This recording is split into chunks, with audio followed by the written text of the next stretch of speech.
Pourquoi la France et non les États-Unis ou le reste de l'Europe? En ce moment, dans le hall des arrivées de l'aéroport Charles de Gaulle, une scène incroyable se déroule. Des femmes ukrainiennes, ayant fui l'enfer de la guerre, arrivent en larmes, cherchant refuge en France.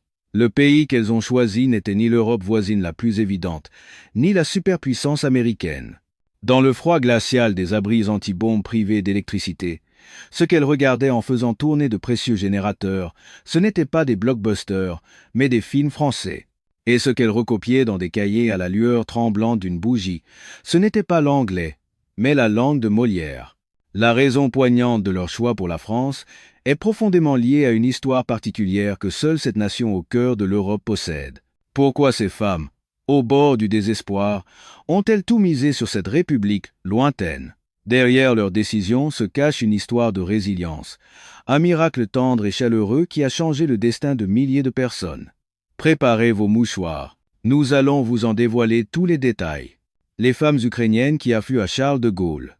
La raison bouleversante pour laquelle elles ont choisi la France, et non l'Amérique ou d'autres pays européens. Actuellement, une scène incroyable se déroule à l'aéroport Charles de Gaulle. Des femmes ukrainiennes, fuyant des champs de bataille transformés en tas de cendres et confrontées à des difficultés extrêmes. Le pays qu'elles ont choisi n'était ni l'Amérique ni un pays voisin, mais la France. Au milieu du désespoir, le nombre de personnes qui crient le nom de la France augmente de jour en jour. On raconte que même dans des conditions extrêmes, sans électricité, elles faisaient tourner des générateurs pour regarder des films français et, dans des pièces sombres, allumaient des bougies pour apprendre le français. C'est parce que la France a non seulement envoyé une aide médicale et alimentaire massive, mais a aussi offert un soutien médical et des programmes spéciaux pour l'accueil des réfugiés. Ayant tout perdu, ces femmes ont commencé à croire en la France qui leur a tendu la main, y plaçant tout leur espoir. En conséquence, en peu de temps, des dizaines de milliers de personnes ont rejoint des communautés en ligne, créant de multiples groupes d'échange d'informations. Mais que leur est-il arrivé au milieu de cet enfer? Leur histoire, à la fois déchirante et inspirante. Nous la commençons maintenant. Avant de commencer, pour soutenir notre travail, merci de vous abonner et de laisser un j'aime. Je remercie tous les spectateurs qui m'ont suivi jusqu'à présent et je vous souhaite santé et bonheur pour le reste de l'année. Si vous soutenez la France, laissez un commentaire. Vive la France! Bonjour, je m'appelle Natalia Kovalenko, j'ai 32 ans et je suis infirmière ukrainienne. Avant le début de la guerre, je menais une vie ordinaire à l'hôpital central de Kiev. Le matin, j'allais au travail, je prenais soin des patients, et le soir, je préparais le dîner avec mon mari, Michel, avant de terminer la journée. Le week-end, nous nous promenions le long du Dniepr et retrouvions des amis dans un café. À l'époque, je ne savais pas à quel point cette routine était précieuse. Un jour, soudainement, tout a volé en éclats. Je n'oublierai jamais l'aube de ce jour où la première explosion a retenti. À peine réveillés, les fenêtres ont tremblé et une colonne de feu orangé s'est élevée au loin. Michel m'a serré la main et a dit « Natalia, ça y est, ce que nous redoutions est arrivé. L'hôpital est devenu en un clin d'œil un champ de bataille. Les blessés affluaient sans cesse, et nous passions nos journées et nos nuits entre la salle d'opération et les urgences, sans même pouvoir dormir correctement. Des enfants orphelins, des jeunes hommes ayant perdu une jambe, des personnes âgées assises, hébétées, après avoir perdu leur famille. Chacun de leurs visages est resté gravé dans mon cœur comme une blessure profonde. Un mois après le début de la guerre, Michel a reçu son ordre de mobilisation. « Je reviens vite, cette guerre ne durera pas. » Ce furent ses dernières paroles. Mais 3 mois plus tard, j'ai appris que le contact avec son unité avait été perdu. Portée disparue. Ce mot, froid et lourd, a recouvert toute mon existence. Chaque nuit, je faisais des cauchemars. Michel m'appelait quelque part, mais je ne pouvais pas le trouver. Je me réveillais avec mon oreiller trempé de larmes, terrifié à l'idée de me rendormir. Pourtant, je ne pouvais pas arrêter de travailler à l'hôpital. Il fallait bien que quelqu'un reste pour aider les gens. Un jour, j'ai croisé une vieille dame dans le couloir de l'hôpital. C'était une habituée. Me voyant sortir après une garde de nuit, elle m'a demandé « Natalia, pourquoi es-tu encore ici? Qu'est-ce qu'une jeune femme comme toi fait dans un endroit pareil ?» J'ai souri et répondu « Il faut bien que quelqu'un reste pour soigner les gens, n'est-ce pas ?» Mais sa question a touché une corde sensible. Pourquoi est-ce que je restais, vraiment, dans l'espoir que Michel revienne, ou parce que partir me donnerait l'impression de l'abandonner pour de bon? Je n'avais pas la réponse. Survivre au jour, le jour était déjà tout ce que je pouvais faire. La ville de Kiev n'était plus que l'ombre d'elle-même. Entre les bâtiments effondrés, on devinait les vestiges de ce qui avait été des foyers. La nuit, les sirènes d'alerte aérienne retentissaient. Les gens se précipitaient dans les abris souterrains, les enfants pleurant dans les bras de leurs parents. Ces jours se répétaient, et peu à peu, mes émotions se sont anesthésiées. Je ne ressentais plus ni la tristesse, ni la peur, ni même l'espoir. Je bougeais comme un automate pour passer la journée. Aller à l'hôpital, soigner les patients, rentrer à la maison, manger une conserve, allumer une bougie pour écrire dans mon journal, puis dormir. Ainsi, les mois ont passé. Les saisons ont changé, mais la guerre ne s'est pas arrêtée.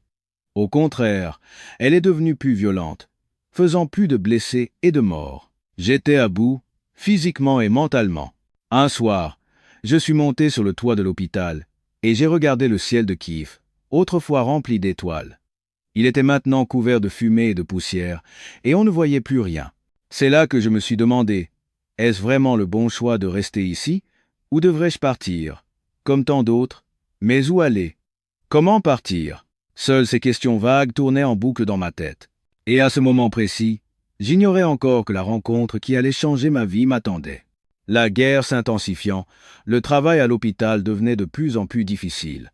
Les médicaments manquaient, et l'électricité n'était disponible que quelques heures par jour.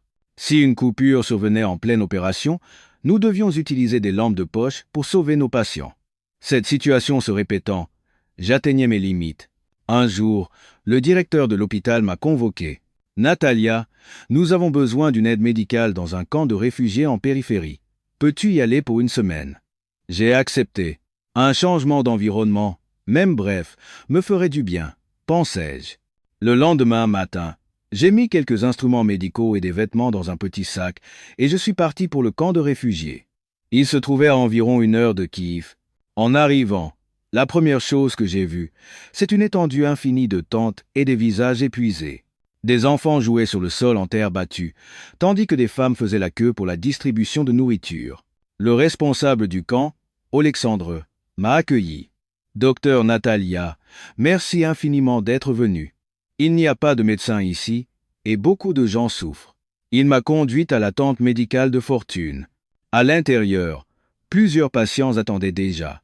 Un vieil homme qui toussait, un enfant fiévreux, un jeune homme boitant à cause d'une blessure. Je me suis mise au travail immédiatement.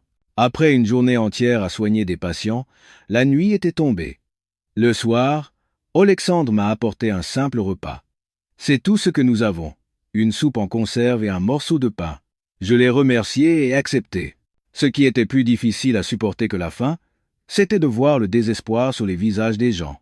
Après avoir mangé, je suis sorti de la tente et une femme s'est approchée de moi. « Docteur, pouvez-vous voir ma fille? Elle n'arrête pas de tousser depuis plusieurs jours. » Je l'ai suivie jusqu'à sa tente. À l'intérieur, une petite fille d'environ 7 ans était allongée. Son visage était pâle et sa poitrine sifflait à chaque respiration.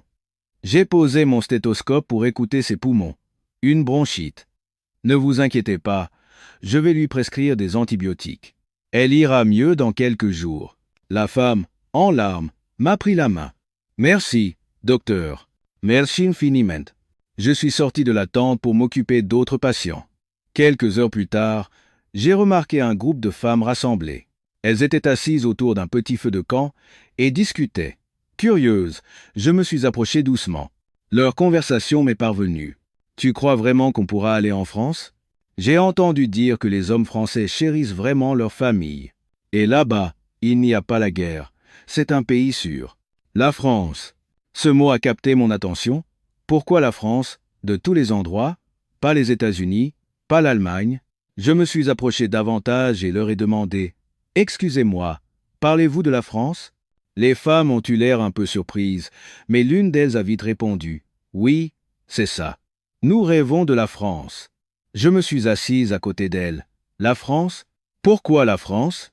Une femme d'âge mûr a répondu « La France a connu la guerre, comme nous. Elle a été complètement détruite, mais c'est un pays qui s'est relevé. Et aujourd'hui, c'est l'un des endroits les plus sûrs du monde. Une autre a ajouté.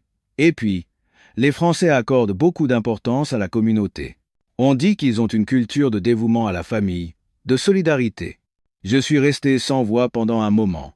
Au milieu de la guerre, des gens désespérés voyaient en la France un espoir.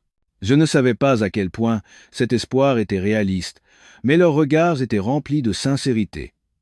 Mais comment comptez-vous aller en France? À ma question, une jeune femme a sorti son smartphone et me l'a montré. Il y a un groupe sur les réseaux sociaux pour aller en France, des milliers de personnes y sont déjà inscrites. J'ai regardé l'écran de son téléphone. Effectivement, une multitude de messages défilaient, des ressources pour apprendre le français, des introductions à la culture française, des informations sur les procédures de visa, et même des recommandations de films français. Regardez ça. Des femmes ukrainiennes qui sont déjà parties en France partagent des informations. Elles nous disent quelles régions sont les plus accueillantes. Tout. J'étais de plus en plus fasciné. Ce n'était pas un simple rêve. C'étaient des gens qui planifiaient et se préparaient activement. Cette nuit-là, de retour dans ma tente, je n'ai pas pu dormir. La France. Ce mot tournait en boucle dans ma tête. Serait-ce vraiment un nouveau départ? Ou juste un espoir vague auquel se raccrocher dans le désespoir? Je ne le savais pas. Mais une chose était sûre. Au milieu de cette guerre, les gens étaient prêts à tout pour survivre. Et la France, pour elle, représentait ce quelque chose. La semaine passée au camp de réfugiés m'a ouvert les yeux sur beaucoup de choses. J'y étais allé pour faire du bénévolat médical, mais ce que j'ai découvert était un monde entièrement différent. Pendant mon séjour, j'ai surpris de nombreuses conversations entre femmes. Qu'elles aillent chercher de l'eau, fassent la lessive ou attendent la distribution de nourriture, elles parlaient toujours de la France. Au début, je pensais que c'était une coïncidence, mais j'ai vite compris que c'était leur quotidien. Un après-midi, alors que je soignais des patients dans la tente médicale, j'ai entendu les voix de deux femmes dans la tente voisine. « Marina, tu as vérifié le groupe?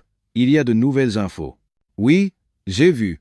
Un homme en Normandie cherche une femme ukrainienne. Il est agriculteur. Quel âge? 45 ans.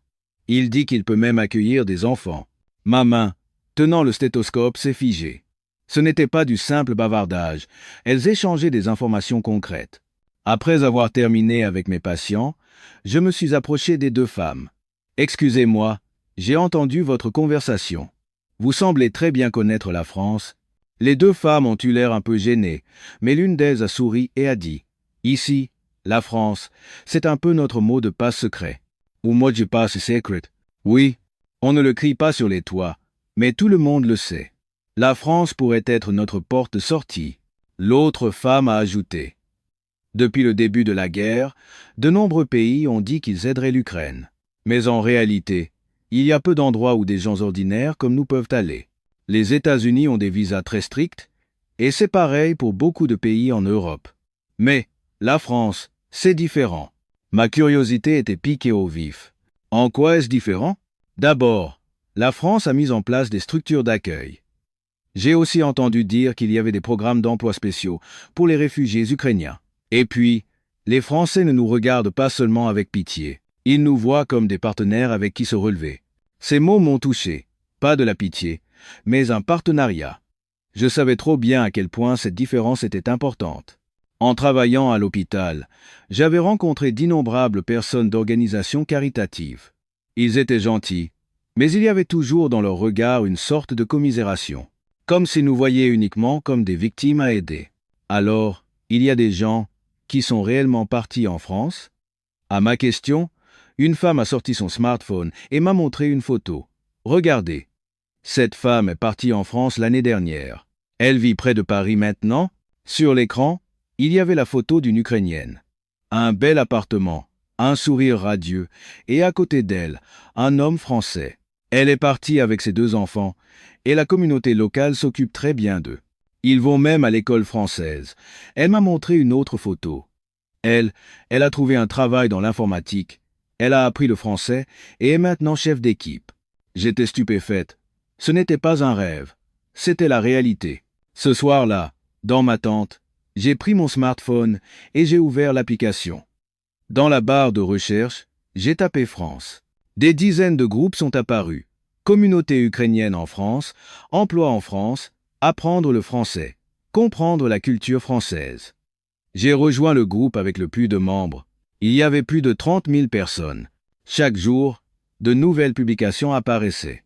Des offres d'emploi, des guides pour les demandes de visa, des ressources pour apprendre le français et même des recettes de cuisine française.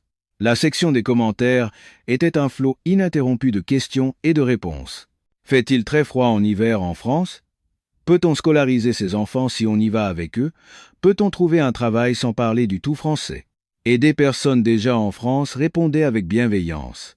L'hiver est froid, mais les maisons sont bien chauffées, ça va. Bien sûr. La France accorde une grande importance à l'éducation. Je ne parlais pas un mot de français en arrivant, mais maintenant je peux tenir une conversation. Ne baissez pas les bras. J'ai passé des heures à lire les messages de ce groupe.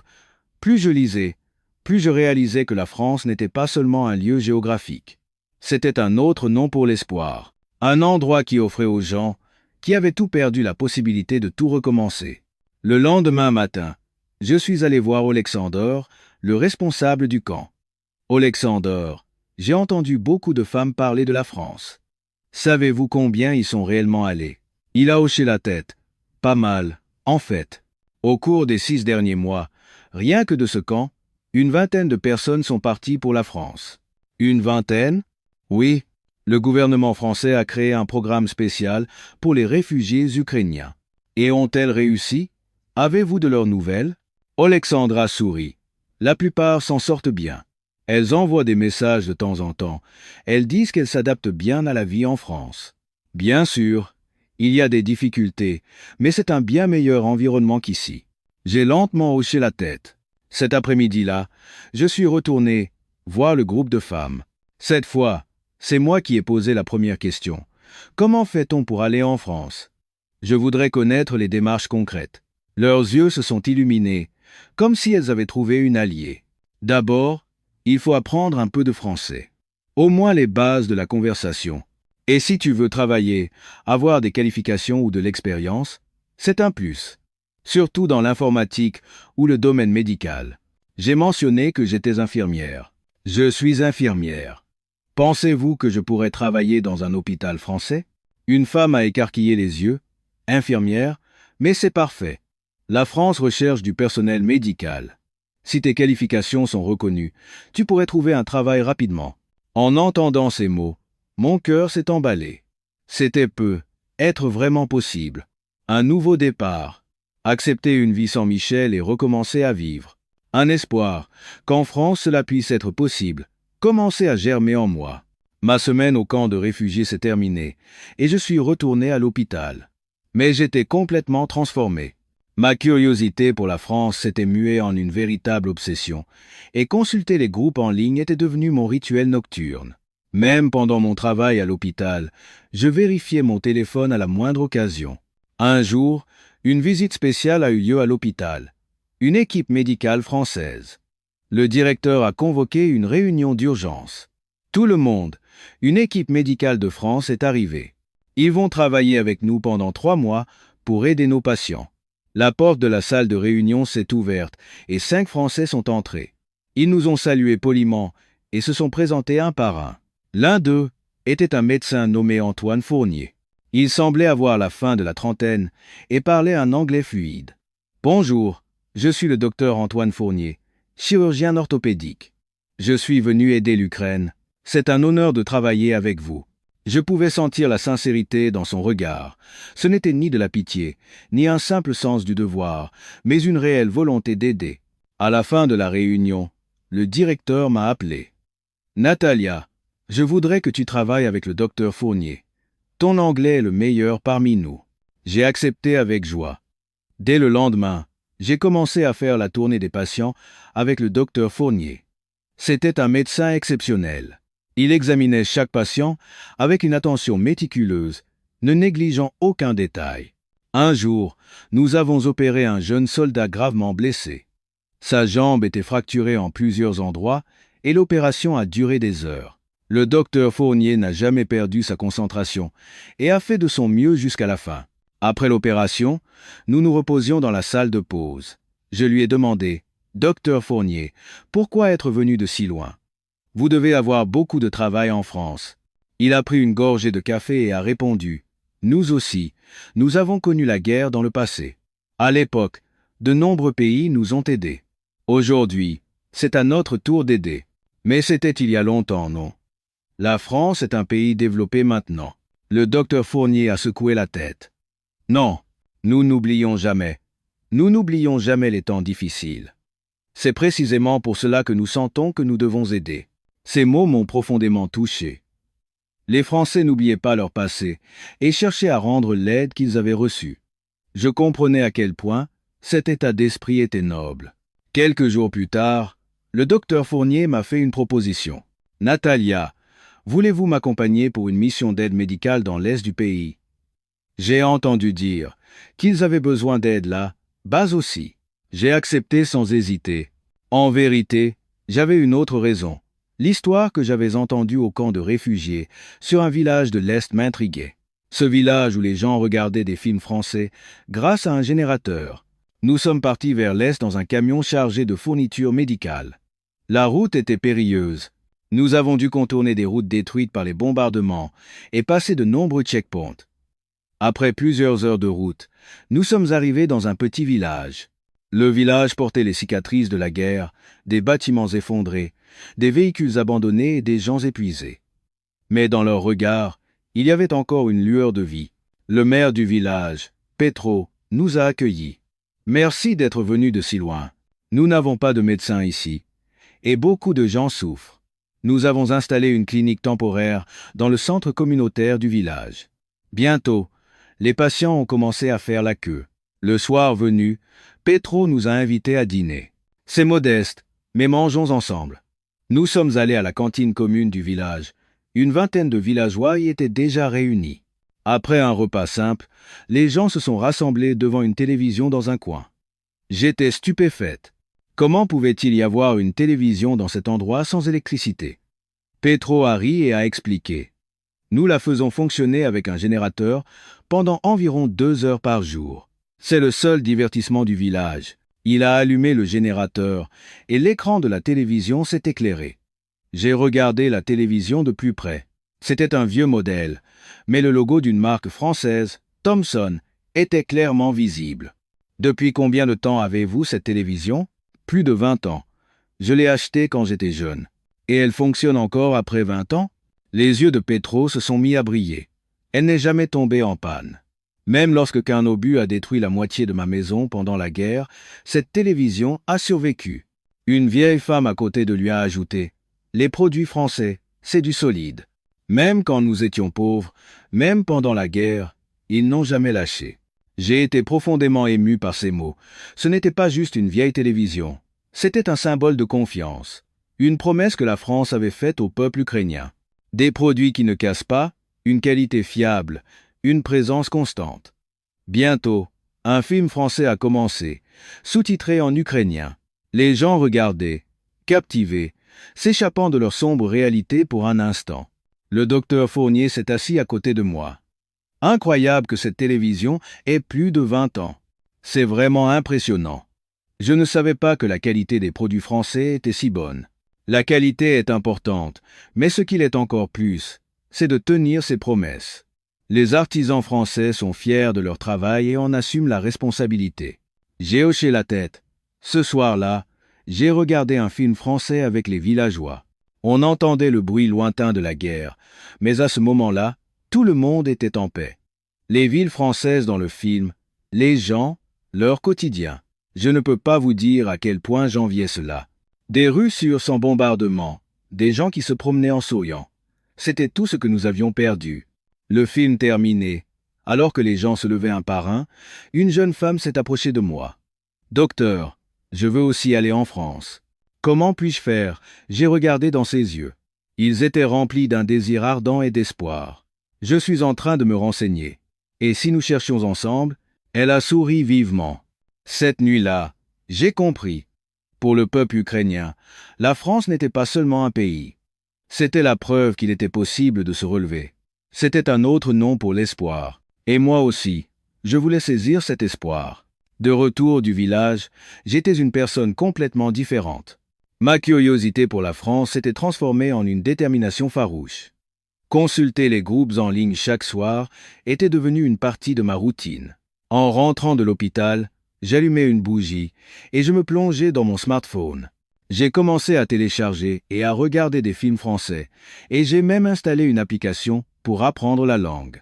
Bonjour, merci, je suis Natalia. Je répétais ces phrases avec une prononciation maladroite, apprenant le français petit à petit. Bien sûr, ce n'était pas facile. La grammaire était complètement différente. Mais je n'ai pas abandonné. Je croyais qu'en étudiant un peu chaque jour, j'y arriverais. Un jour, pendant une pause à l'hôpital, ma collègue infirmière, Irène, m'a demandé « Natalia, qu'est-ce que tu fais ces derniers temps? Tu es toujours sur ton téléphone. » J'ai hésité un instant, puis j'ai répondu honnêtement « J'apprends le français. » Le français? Pourquoi? Tu comptes aller en France? Les yeux d'Irène se sont écarquillés. Toi aussi, tu as attrapé cette fièvre? Ce n'est pas une fièvre, mais j'y pense sérieusement. Irène a tiré une chaise et s'est assise à côté de moi. J'en ai entendu parler aussi. Apparemment, la France est très populaire auprès des femmes ukrainiennes en ce moment. Mais tu es infirmière. On a besoin de toi ici. Pourquoi veux-tu partir? J'ai soupiré. Ici, je ne vois que la mort et le désespoir chaque jour. Je ne vois pas d'avenir. Mais la France, c'est différent. Je pense qu'un nouveau départ y est possible. Irène m'a pris la main. Je comprends. Parfois, moi aussi, j'ai envie de fuir cet endroit. Alors, renseigne-toi aussi sur la France. Les infirmières sont très demandées là-bas. Irène a souri. J'y réfléchirai.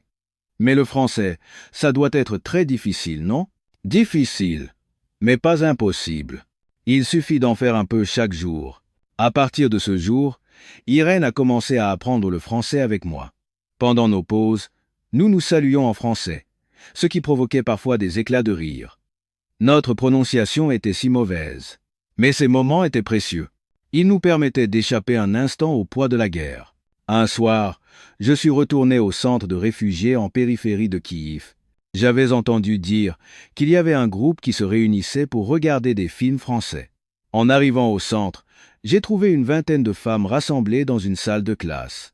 Elles projetaient un film sur le mur avec un petit projecteur. Je me suis assise discrètement au fond. À l'écran, une ville française s'étendait. Des rues propres, des lampadaires lumineux et des femmes se promenant seules tard le soir. Cette seule scène était un choc. C'était quelque chose d'inimaginable pour nous à ce moment-là. L'héroïne du film discutait avec des amis dans un café, travaillait à l'hôpital et dînait en famille. Une vie si ordinaire, mais pour nous, c'était une scène de rêve. Le film terminé, une femme a pris la parole. L'hôpital qu'on voit, il est si beau, n'est-ce pas? Rien à voir avec les nôtres. Une autre a ajouté, et l'électricité est toujours allumée, l'eau coule. Ici, on ne sait jamais quand ça va être coupé. Et surtout, ça a l'air si sûr. Un endroit où on peut dormir la nuit sans craindre les bombardements. J'écoutais leurs conversations en hochant la tête. Ce qu'elles enviaient n'était pas le luxe. C'était simplement une vie normale. L'électricité, l'eau, la sécurité, la paix. Des choses que nous tenions pour acquises avant la guerre. Après la réunion, j'ai parlé à l'organisatrice. C'était une femme d'une quarantaine d'années qui élevait seule ses 2 enfants. Nous organisons cette réunion chaque semaine. Regarder des films semble apaiser un peu les gens. C'est une façon de s'évader de la réalité, n'est-ce pas? Mais pourquoi spécifiquement des films français? Elle a réfléchi un instant avant de répondre. Les films américains sont trop tapes à l'œil. On a l'impression que c'est un autre monde, mais les films français, c'est différent. On sent qu'ils ont aussi connu des épreuves, mais qu'ils les ont surmontées. In quel sens? Même dans les films, on voit l'importance de la famille, l'esprit de communauté, la culture de l'entraide. C'est tout ce que nous avons perdu. Depuis le début de la guerre, chacun se bat pour sa propre survie. Mais la France semble différente. J'étais profondément d'accord avec ces paroles. C'était vrai. Avant la guerre, nous avions aussi une culture de communauté. Mais maintenant, tout le monde était absorbé par sa propre survie. Mais la France, du moins dans les films, semblaient avoir conservé cette culture du vivre ensemble. Vous aussi, vous voulez aller en France? Elle a répondu sans hésiter. Bien sûr. Je veux que mes enfants grandissent en entendant la sonnerie de l'école plutôt que le bruit des bombardements. La France est un pays qui valorise l'éducation, n'est-ce pas? Je pense que je peux leur offrir un meilleur avenir là-bas. Vous vous préparez? Oui. J'apprends le français et je me renseigne sur les démarches. Ce n'est pas facile, mais je n'abandonnerai pas. Sur le chemin du retour, j'ai beaucoup réfléchi. Les films français n'étaient pas un simple divertissement. C'était une fenêtre qui permettait aux gens épuisés par la guerre de rêver. Le monde de l'autre côté de l'écran, une vie paisible, des rues sûres. C'était l'avenir que nous désirions. Cette nuit-là, allongé dans mon lit, j'ai regardé le plafond. J'ai pensé à Michel. Qu'aurait-il dit s'il avait été en vie? Il m'aurait probablement encouragé. Natalia, va là où tu peux être heureuse. J'ai essuyé une larme et j'ai pris ma décision. J'irai en France. Je commencerai une nouvelle vie. Michel l'aurait voulu aussi. Le lendemain matin, une nouvelle spéciale est arrivée à l'hôpital. Le gouvernement français allait envoyer une aide médicale massive à l'Ukraine. Le directeur de l'hôpital a convoqué une réunion. Chers collègues, bonne nouvelle. Des médicaments et du matériel médical sont arrivés de France. Ils devraient arriver cet après-midi.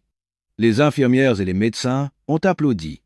Nous souffrions d'une pénurie de médicaments depuis des mois. Parfois, nous n'avions même plus d'analgésiques de base et devions regarder les patients souffrir.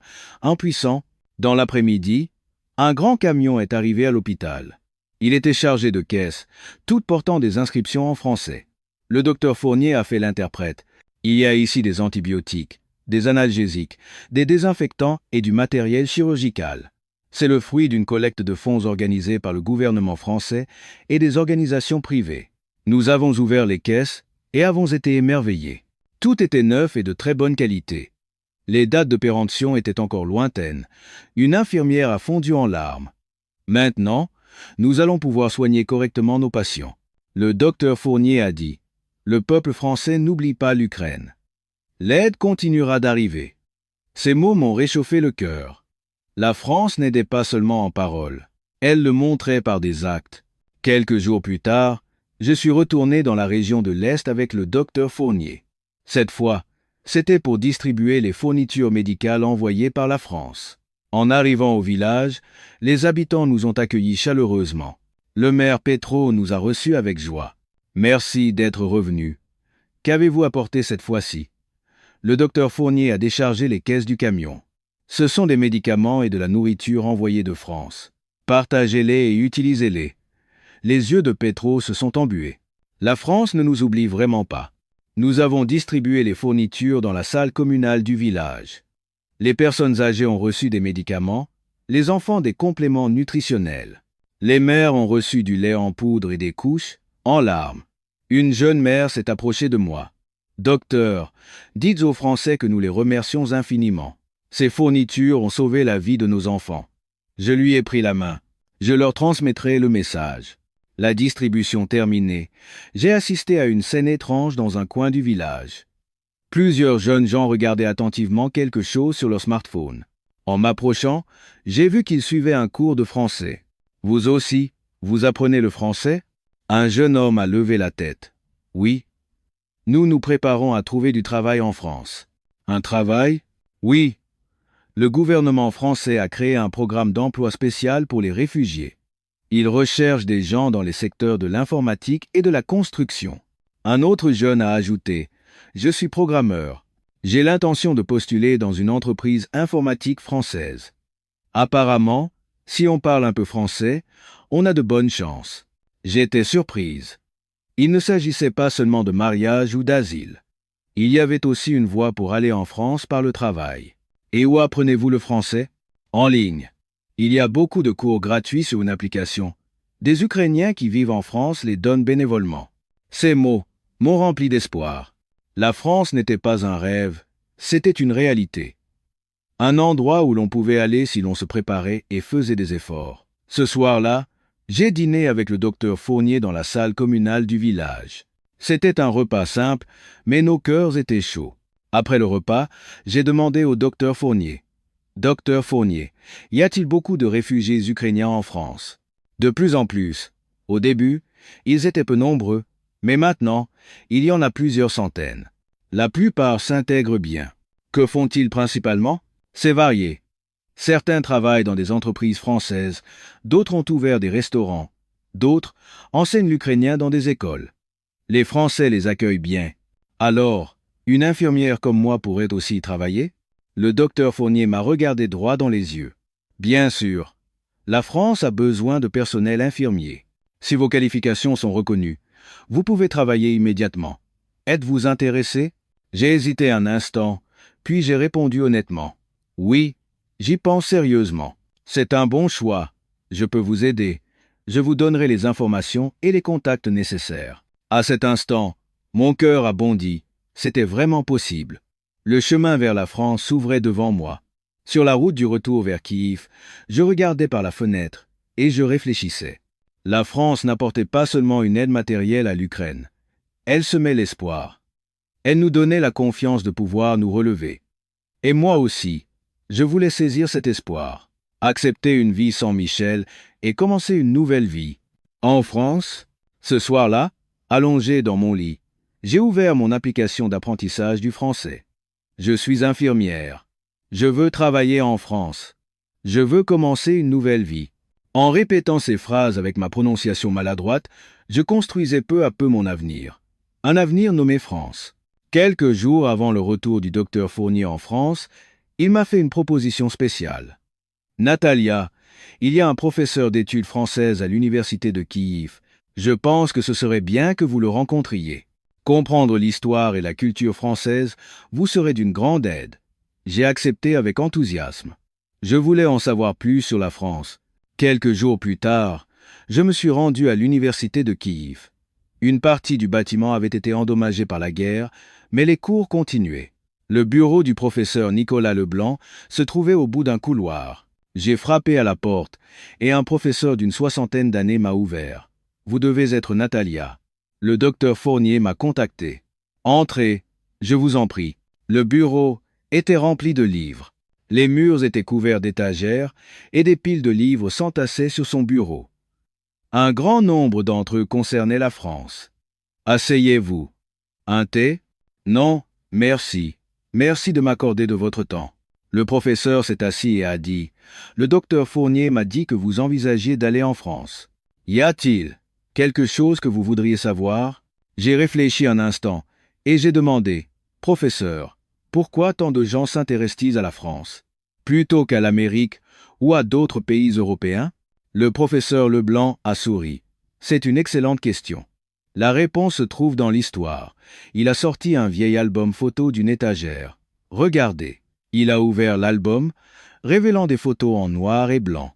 Une ville en ruine, des bâtiments effondrés, des enfants affamés. Cela ressemblait tellement à l'Ukraine d'aujourd'hui. Ceci, c'est la France juste après la libération en 1944. J'ai retenu mon souffle. C'était la France? Oui. La France a été complètement dévastée par la guerre. Le professeur a sorti d'autres documents. À l'époque, la France était l'un des pays les plus pauvres d'Europe. Mais, regardez aujourd'hui. C'est l'une des plus grandes puissances économiques mondiales. Un miracle né des cendres. Le professeur a allumé son ordinateur et m'a montré des photos de la France moderne. Des gratte-ciel étincelants, des rues propres, des lumières vives.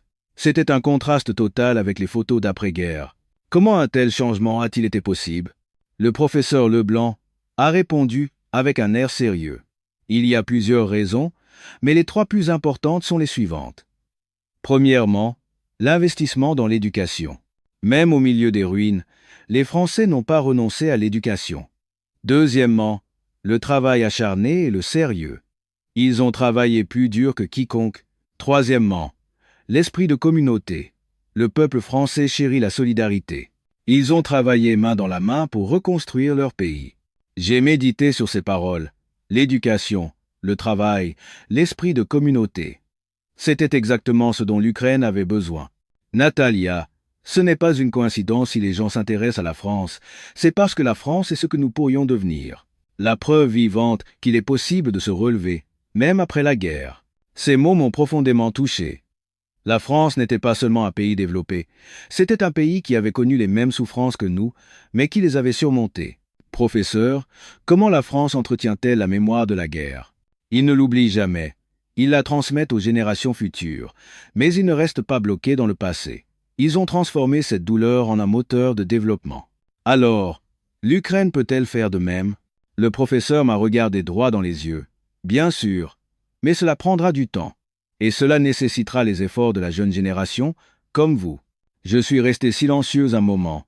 Le professeur avait raison. L'Ukraine se relèverait aussi. Mais je n'avais pas la force d'assister à ce processus ici. J'étais trop fatigué. Professeur, pour être honnête, je veux aller en France. C'est trop dur de continuer à endurer ici. Le professeur a hoché la tête. Je comprends. Personne ne vous jugera. Tout le monde a le droit de rêver d'une vie meilleure. Mais je me sens coupable, comme si je fuyais. Ce n'est pas une fuite. C'est de la survie. Et qui sait? Peut-être que ce que vous apprendrez en France, vous pourrez le rapporter un jour en Ukraine. Le professeur a sorti une carte de visite de son tiroir. Voici un de mes amis à Lyon. Il est professeur à l'université là-bas. Contactez-le si vous allez en France. Il pourra vous aider. J'ai pris la carte de visite, les larmes aux yeux. Merci, professeur. Bonne chance, Natalia. Et n'oubliez pas l'Ukraine. En quittant l'université, j'ai beaucoup réfléchi. La France était le miroir de l'Ukraine, ce que nous pourrions devenir. Mais je ne pouvais pas attendre ici que ce processus se réalise. Je devais vivre, maintenant, en France.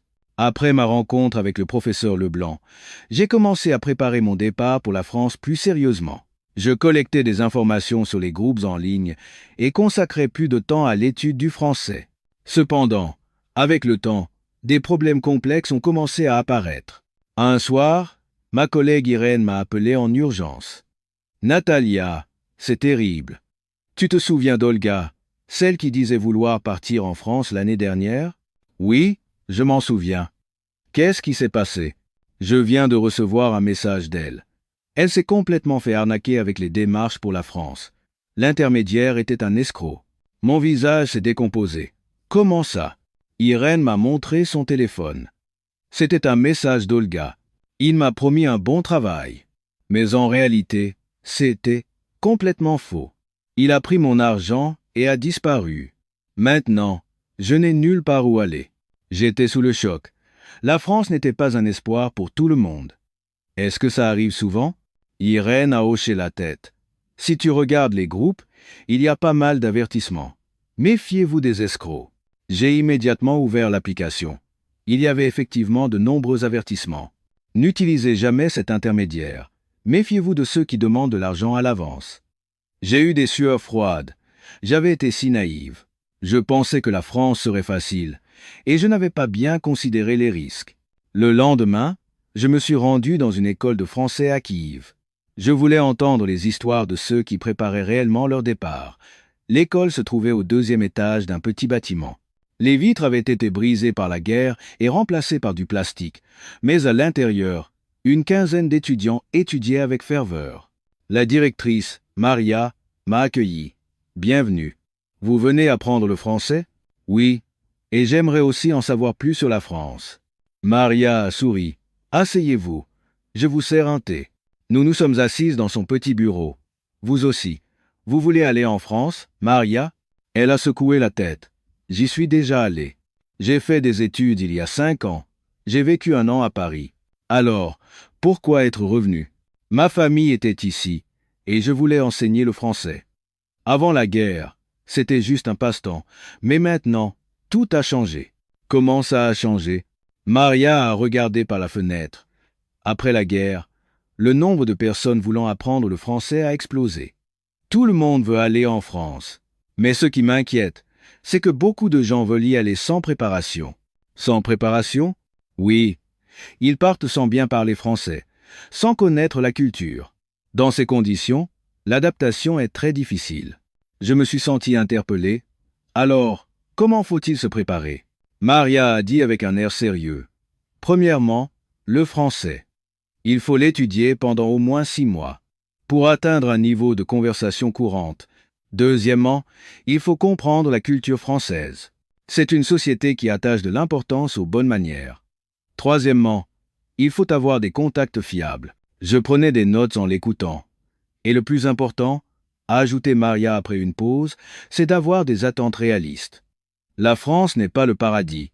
Il y a des problèmes là-bas aussi, et il peut être difficile pour un étranger de s'y installer.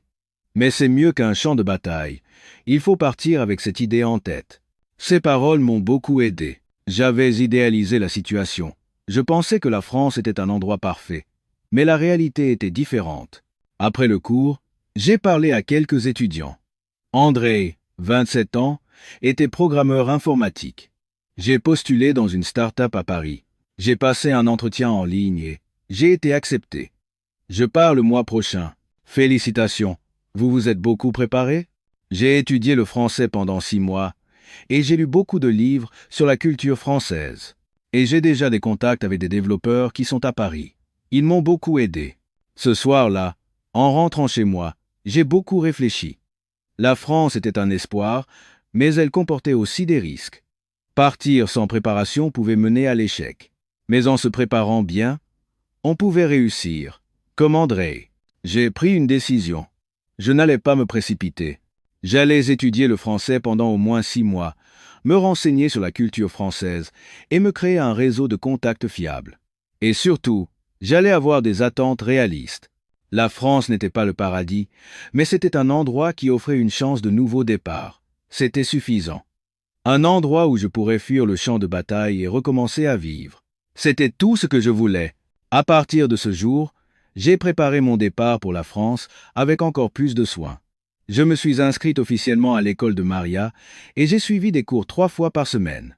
Concilier le travail à l'hôpital et les études n'était pas facile, mais je n'ai pas abandonné. Chaque jour, je révisais le français 30 minutes avant d'aller au travail, 30 minutes pendant ma pause déjeuner, et 1 heure après être rentré.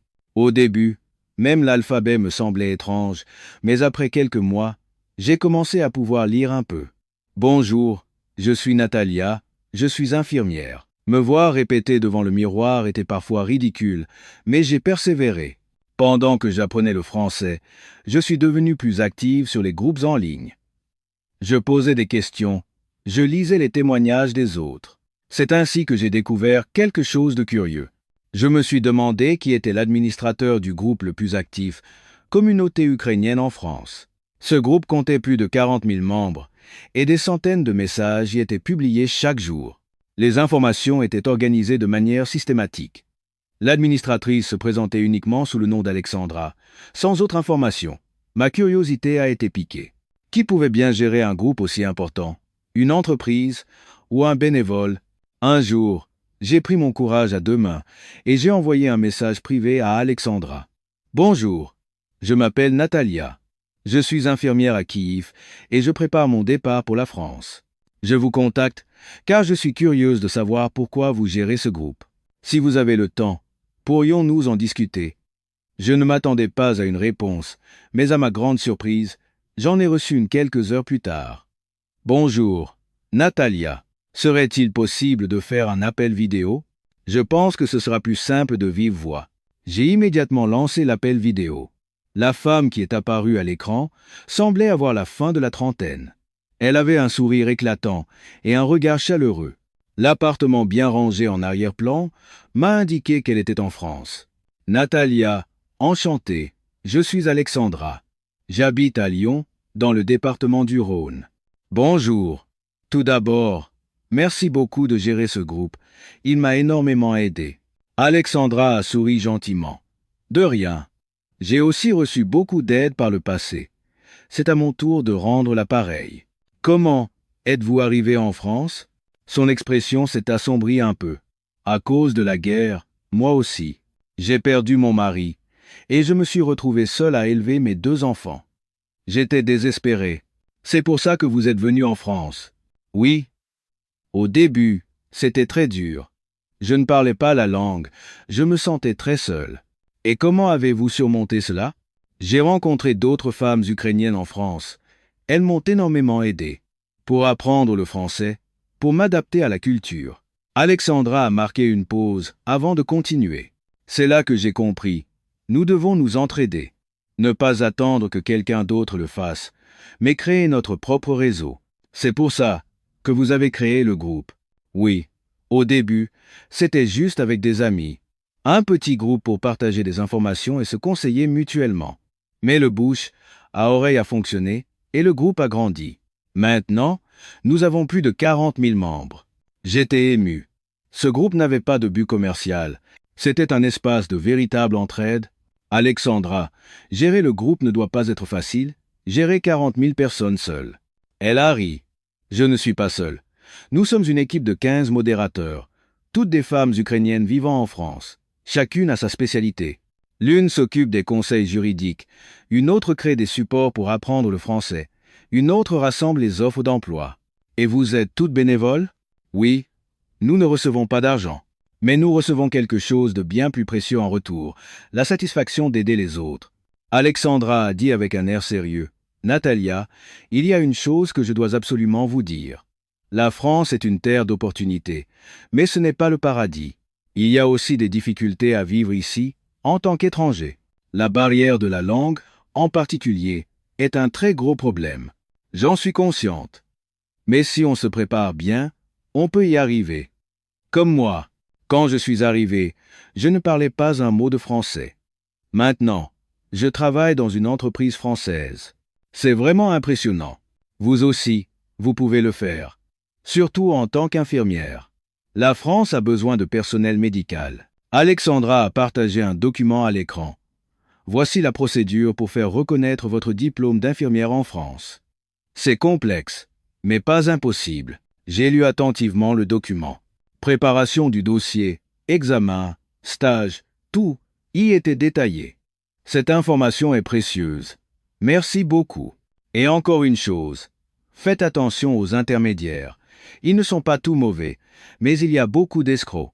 Nous avons une liste de contacts fiables sur notre groupe, consultez-la. Oui, je le ferai. Après l'appel vidéo, mon cœur était rempli d'émotions. Alexandra et son équipe de modératrices aidaient les autres de leur propre initiative, sans que personne ne leur demande. Elles se servaient mutuellement d'échelle. Elles avaient tout perdu à cause de la guerre, mais elles n'avaient pas perdu leur humanité. J'ai fait le vœu que si un jour j'allais en France, j'aiderais les autres comme elles. Le lendemain, j'ai raconté ma conversation avec Alexandra et Irène. Je n'arrive pas à croire que ce groupe n'est pas commercial.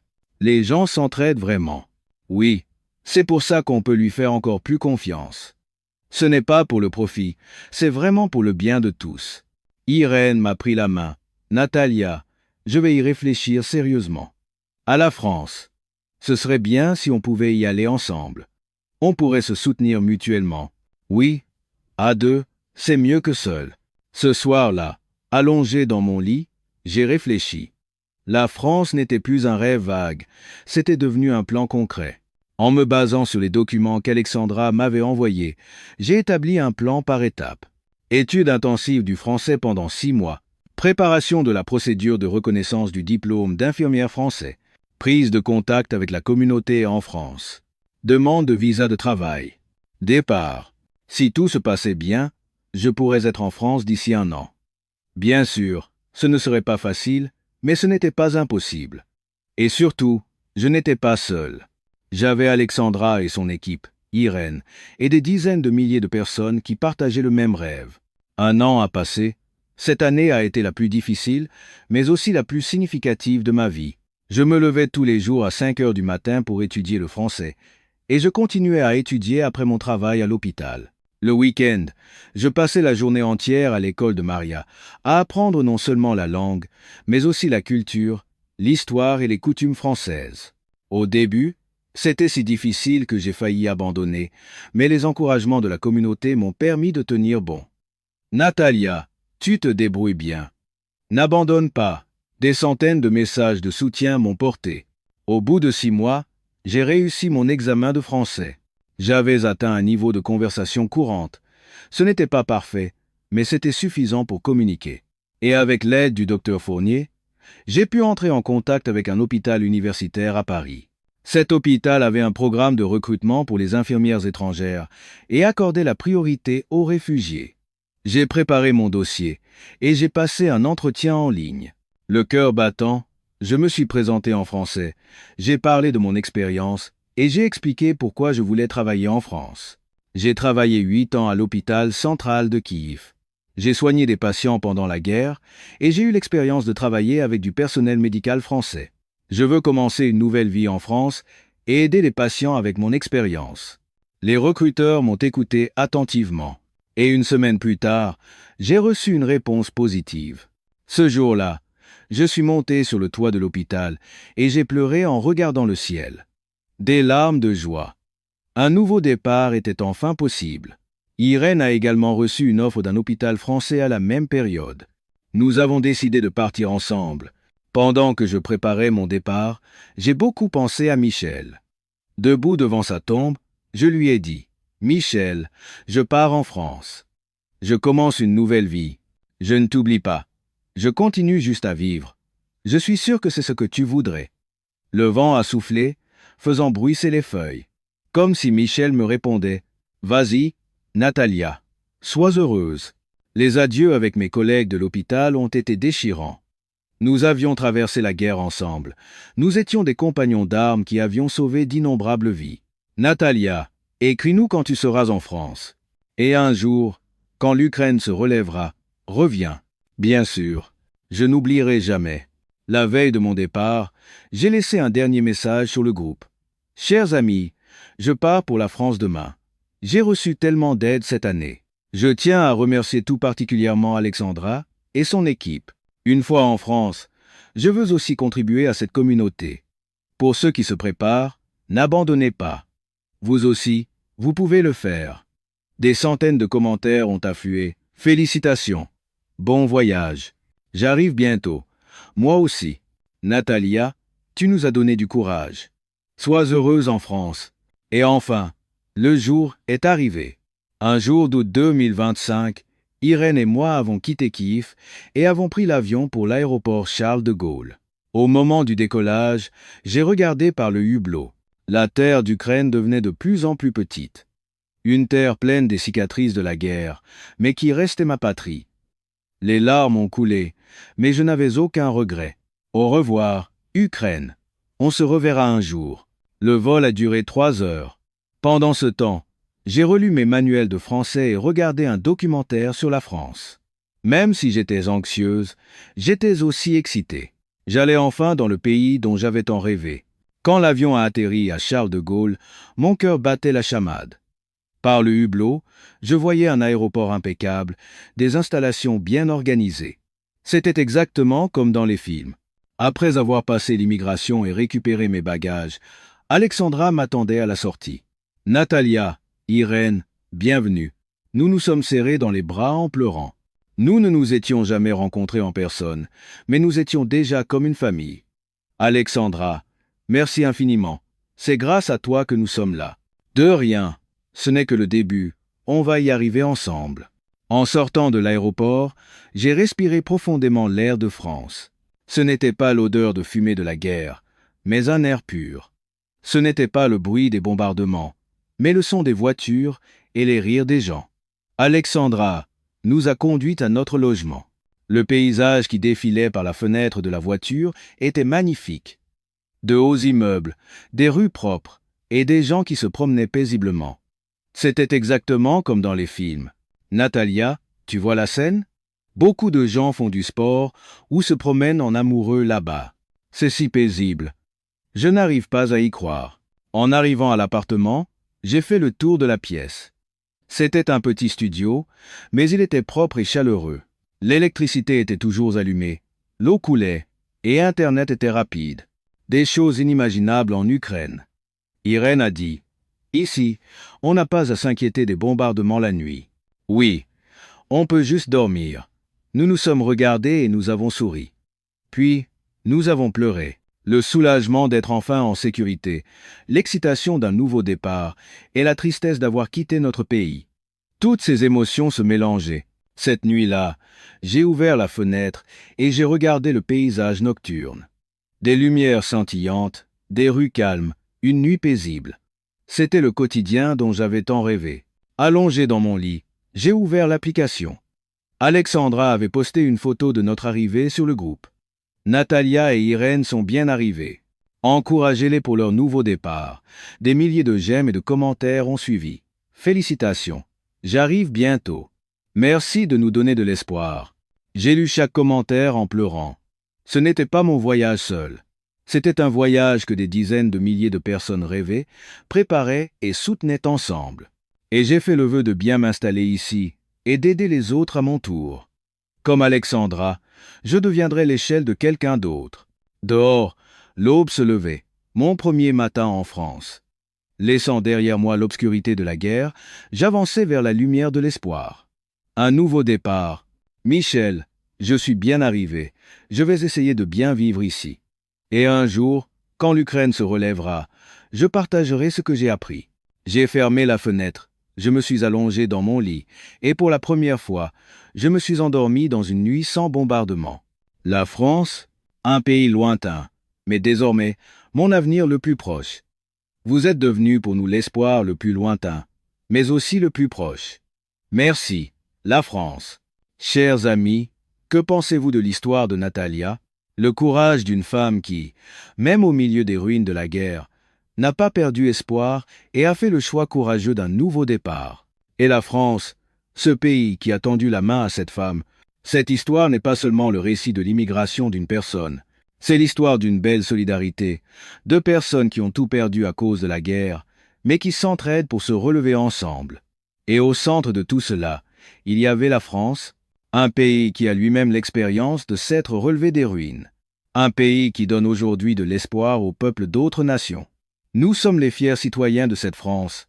En vous abonnant et en aimant cette vidéo, vous nous soutenez et nous reviendrons avec des histoires encore plus fascinantes. C'était Spécial France, qui vous présente des histoires émouvantes du monde entier. Merci.